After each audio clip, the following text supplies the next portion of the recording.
Yu Yu Hakusho Episode 4, Netflix's live-action adaptation. And in this episode, we get the Dark Tournament, kind of, in a way, but not really. So, yeah, we start off this episode with Yusuke and the gang on the ship on their way to the island, where they're going to try to save Keiko and Yukina. And we cut to Sakio, who is talking to Toguro. And basically, we get this kind of badass scene where Sakio is talking about gambling and how he never loses.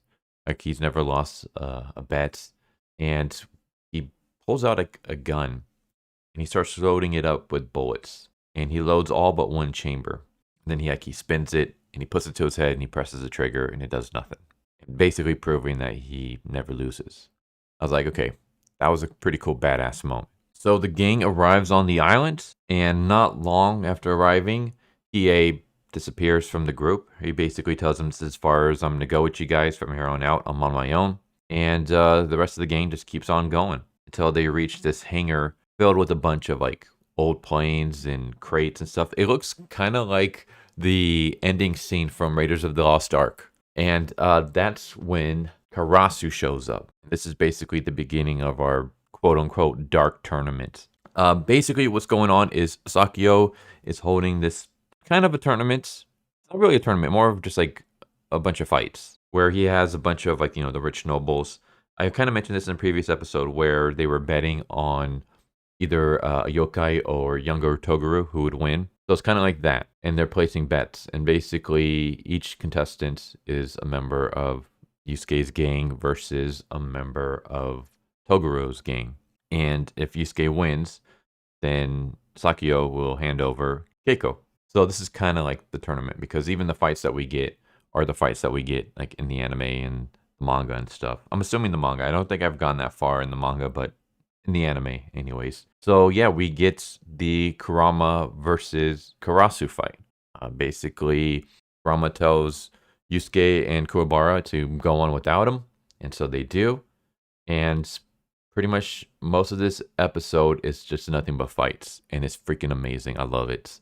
So I'm not going to do like a blow for blow of Kurama's fight, but basically, yeah, he's fighting Karasu. We got a mix of CGI with practical effects. Basically, I want to say a lot of it is kind of practical effects, and then they use CGI for like their abilities and for certain moments.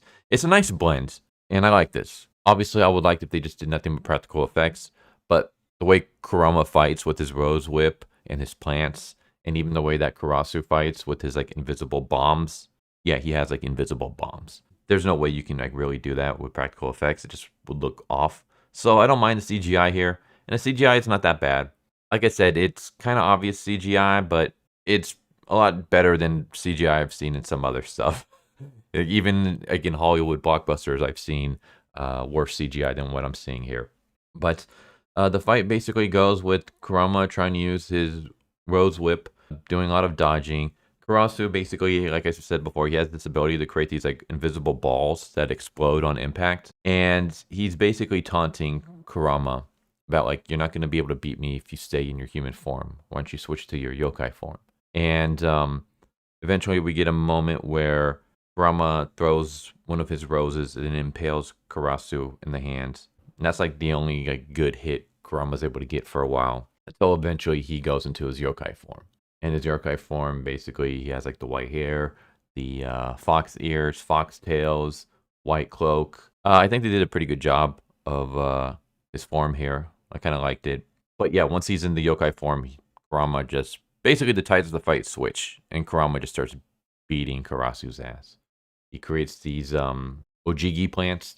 They're basically like these giant plants that start eating all the bombs that Karasu is throwing at him, start wrapping him up and things.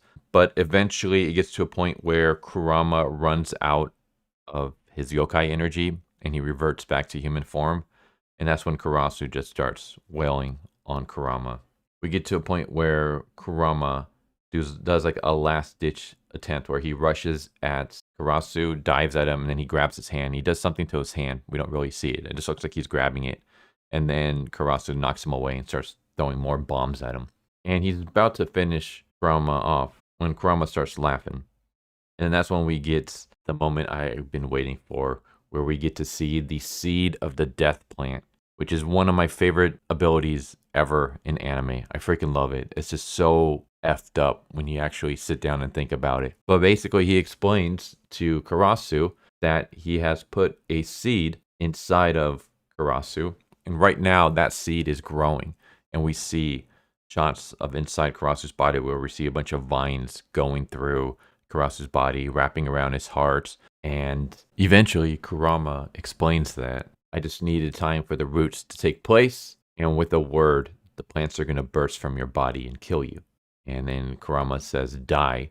And the plants basically erupt from Karasu's body. And we just see a bunch of plants just like bloom out of him as he dies. And it's really cool. Not as grotesque and messed up as it is in the anime, but still, I kind of like this ability. It is kind of funny that Karasu dies from the seed of the death plant, because I don't know if this is what it's like in the manga, because I haven't gone that far. But in the anime, Karasu actually doesn't die from the seed of the death plant. In the Dark Tournament, Kurama uses the seed on, what's the guy's name? Ruto. He uses the seed of the death plant on another character and kills him.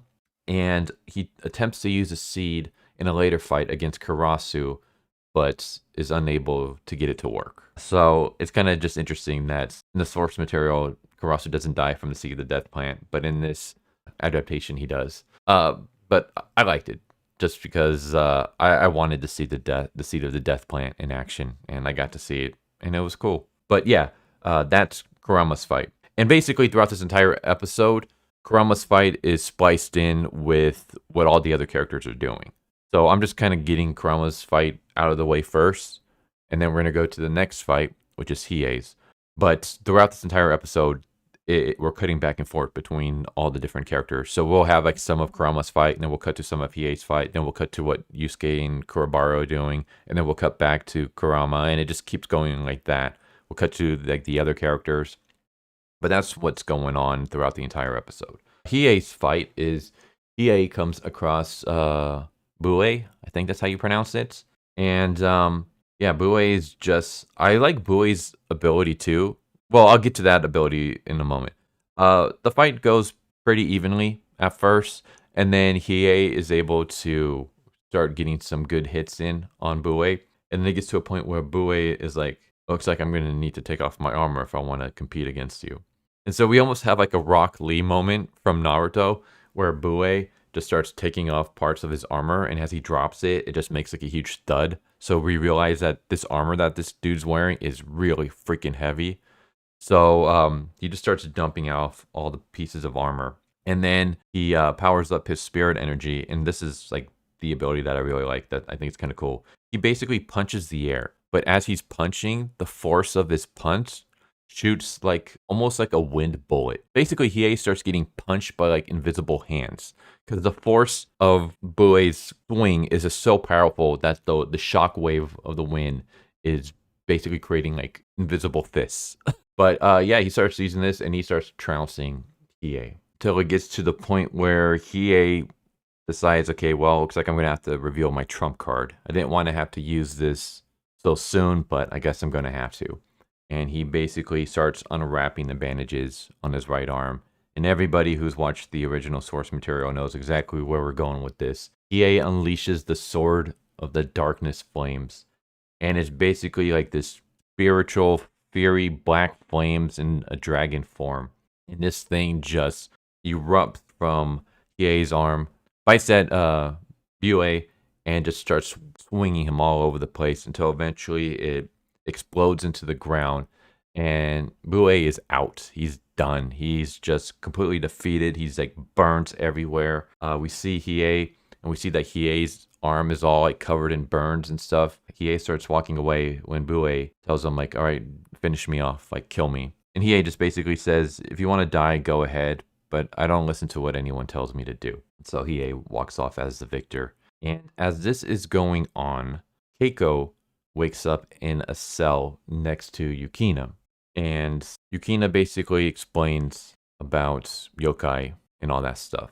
And Keiko's kind of like, wow, like that's kind of hard to believe. But Keiko eventually starts believing in it when Yukina sees a bruise on Keiko's hand and she heals it. And she basically tells Keiko that I'm a yokai as well. And then we get a scene where they're able to break out. Keiko's able to fight off one of the guards and steal his card.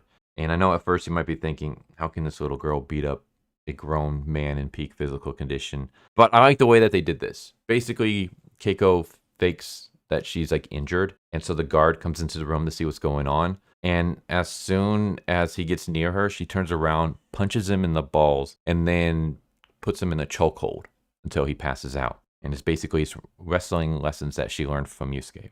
I was like, okay, this is how you have like a small girl overpower a grown man. She's not like fighting him toe to toe and beating him and stuff like that. She just basically hits him in a place that's going to hurt the most, the nuts, and then chokes him out while he's still, gasping in pain.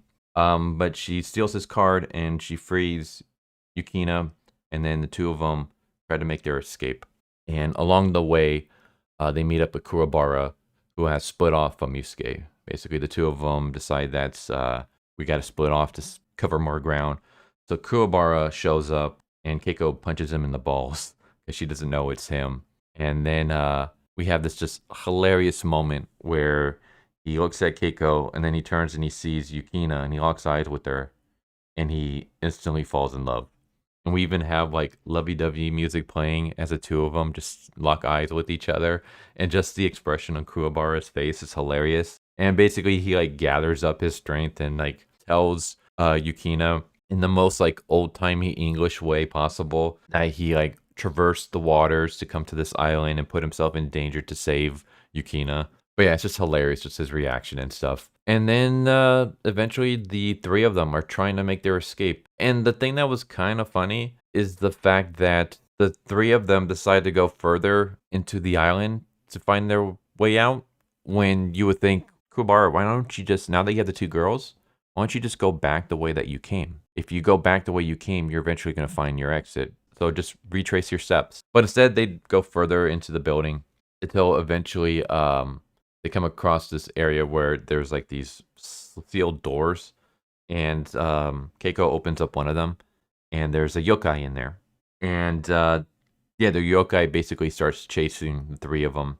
And we just have like a moment where they're trying to fight off this yokai, and they're struggling until eventually Keiko and Yukina find this tunnel, and there's another shutter door. And so she smashes the lock, hits the shutter door to start closing, and then she basically calls for Kuwabara to rush over and before the door seals and Kuwabara gets stuck. So basically Kuwabara is rushing from this yokai, and at the last moment he basically pulls an Indiana Jones and he slides under the door just as it's shutting, and the yokai ends up hitting the shutter doors, and the three of them are safe for now. Until eventually they run into a room where Elder Toguro is, and Kuwabara uses his pipe to swing at Elder Toguro, and basically Toguro just uses his ability to free himself, and we're setting up for a fight that's going to happen between Kuwabara and Elder Toguro. We don't get the fight here, but it's setting up for the fight in the next episode. Meanwhile, we cut to Yusuke, who enters the battle pit that we saw in a previous episode. And we get this, like, I thought it was kind of funny moment where Sakio basically congratulates Yusuke for getting this far. And I'm just thinking to myself, why are you congratulating him for getting this far? He didn't do anything. He literally just walked into this room. It's not like he was fighting his way to the battle pit. Everyone else was fighting their way into the battle pit. Kurama had to fight Karasu. Hiei had to fight Biyu. And Kuwabara had to fight like a yokai dog. Meanwhile, he's getting ready to fight Elder Toguro. And as all this is going down, Yusuke is just walking without any hassle whatsoever. But yeah, he gets into the battle pit room. Sakio tells him, like, hey, you win this fight and we'll free Keiko. And then that's when younger Toguro shows up and basically asks Yusuke if he had mastered the spirit orb that Genkai has given him. And Yusuke asks, how did you know about that? And then we cut into the room where Sakio is at watching all this. And one of his men show up and tells him that the gateway has been opened. And the final scene is we see a ball which is basically like the gateway. It's kind of small right now, but it's going to start getting bigger. And right now, a bunch of roundworms start flying from out of the orb. And the roundworms are the parasitic insect creatures that we saw in the first episode. And that's how the episode ends. And I absolutely freaking love this episode. This was my favorite episode so far. And most of it is just because of the awesome fight scenes. The fight scene between Hiei and Byu is pretty cool, but the fight scene between Kurama and Karasu was like the big fight that I really enjoyed in this episode. It was awesome. So, yeah, we kind of sort of get our dark tournament arc in the sense that we get Yusuke's group fighting Togoro's group, only instead of like in an actual tournament, it's just basically like in a single elimination kind of moment, one-on-one here. Yeah, I don't know how people are going to feel about that, but I thought the episode was great. I liked it. I love the fight scenes. I love the focus on trying to do as much practical effects as we can and then using CGI when we absolutely need to. I like that more. I like that rather than relying on CGI to do everything for you. That's why I can't stand modern superhero movies. It's also why like some of the newer Kamen Rider and stuff. I know this is kind of getting off topic because what does Kamen Rider have to do with Yu Yu Hakusho? But I freaking love Tokusatsu, and my problem is that like I hate how Kamen Rider has just relied on CGI effects for fight scenes where they're just throwing big moves at each other rather than practical martial arts, hand to hand, feet to feet kind of fights. So I like the fact that here we focus a lot on actual close quarter combat, fists, feet, dodging, throwing, grappling, and only using CGI to kind of supplement the parts that they can't do with practical effects. So that's good. And again, the choreography is just awesome. The camera shots that they use for the fight scenes is amazing. I can't praise the fight scenes enough. It's awesome. So there you go. There's Yu Yu Hakusho episode 4. I loved it. Best episode so far. Amazing fight scenes. And yeah, we only got one more episode to go. But I hope you enjoyed and hope to see you next time. Take care. Later.